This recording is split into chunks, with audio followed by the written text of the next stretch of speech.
really good job the last couple years here since like 2020. They've hit on almost everybody, and typically the Bengals have gotten knocked on for having a smaller scouting department.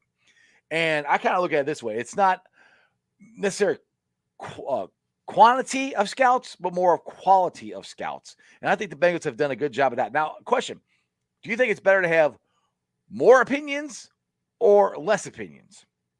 It really depends on who your decision maker it is, and I don't want to sound like this is hedging my bets here on what an answer is. But Mm-hmm. if you have a general manager who values getting as much input as possible, but trusts his decision makers, the guys who really make those decisions, then you want to get as many opinions as you can. You want to get as many of those voices in a room as you can, so you can get as many opinions and try to formulate as educated an opinion as you can get. But there has to be some conviction for what actually matters and who's going to make the decision and who gets to say, this is the guy that we're going to go with. Here's the reasoning why. Here's the information that I've taken to get there. When you have a smaller crew, it doesn't necessarily mean that you have a general manager who doesn't do that. It could just mean that you have a general manager who doesn't really want to hear all that noise. Sometimes they just want to have, okay, I trust this guy to get these things, and this is what I'm looking for. Go do that. Bring me that back. Right. Because you don't necessarily need to overcomplicate everything. Sometimes, like let's say you're looking for a nose tackle. I don't really care how much of a great pass rusher he is if it's a nose tackle. And that might seem bad to a lot of people. We always ding nose tackle. Jordan Davis got hit with this year. Travis Jones did as well, even though both of those guys are nose tackles. It's great when you have a nose tackle that can also rush the passer. But if you just need a nose tackle for your defense and you're thinking, well, we're going to spend a day three pick on a nose tackle, that stuff doesn't really matter. It's helpful, it's a plus, but it's noise if you're not really looking for it. If you're not willing to spend that kind of a pick on it, why do you need to spend the time and effort going out and getting it? You have a quarterback like Joe Burrow. Do I need to go scout every single quarterback that's coming out of this draft? Is it really necessary to go do that? Sometimes you just need to get the basics, and that's fine. You're removing noise. So it comes down to preference and the type of general manager you have, the type of decision maker you have that's trying to get those picks. Me personally, I love having as much information as possible. Clearly, I love data points. Exactly. You can tell. Now, the funny thing, you brought up the Jackpot Joey Burrow there.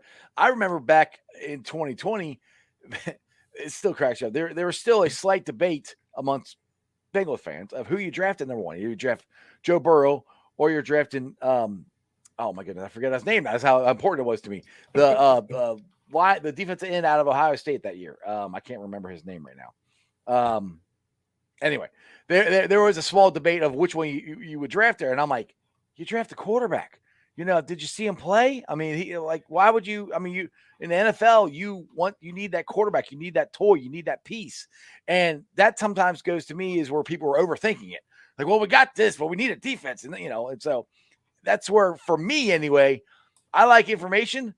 But sometimes your eyes don't deceive you. You can see, what the player does, but there's nothing against getting all the information. I enjoy that too. But for me, it's just I don't know. I steal a Marvin Lewis thing. I see better than I hear. All right, let's get to Rob here. All right, he says everyone's praising Deebo Samuel, but he was a 400-yard receiver in his first 2 years. It's definitely that designed offense that the 49ers employ. You think he's a part of the system for the 49ers? Or is he that good? I think he's that good, but you can never separate system from player. We want to talk about guys that are universal. You could plug them into any offense, and you'd be totally fine with them. It's the same for every quarterback. If you hear guys say, "Oh, he's a system quarterback," that was the ding against Tom Brady forever. Every quarterback in the NFL is a system quarterback, right? And if you think they're not, you're missing what teams are doing. Right. Nobody's going to draft. You mentioned Lamar Jackson. Nobody's going to draft Lamar Jackson and be like, okay, we are going to run a straight in the pocket passing offense like we did with Peyton Manning. No, you're not. You're not doing that, because in general, no NFL decision maker is that stupid. No coach is that stupid, and the player would be like, that's not what we're doing. Like, we're not going to do that. You're using me wrong. That player would want out immediately.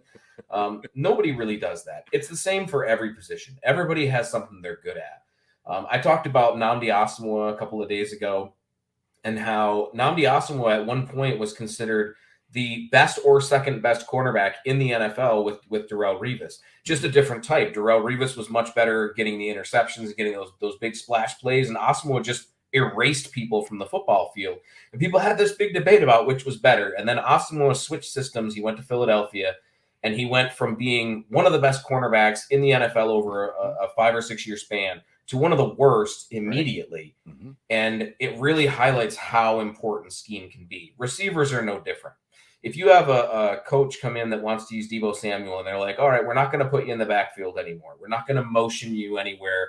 We're just going to put you on the outside and maybe run some option routes or stuff to try to fool people. Can he do it? Probably. I think he'd be a very productive receiver in that type of an offense. Would he be anywhere near as good or as valuable as he is right now in that type of offense that he's running in San Francisco? No, not remotely. So if you're a team that's trying to pick him up, you got to have a plan. That's all it is. Exactly.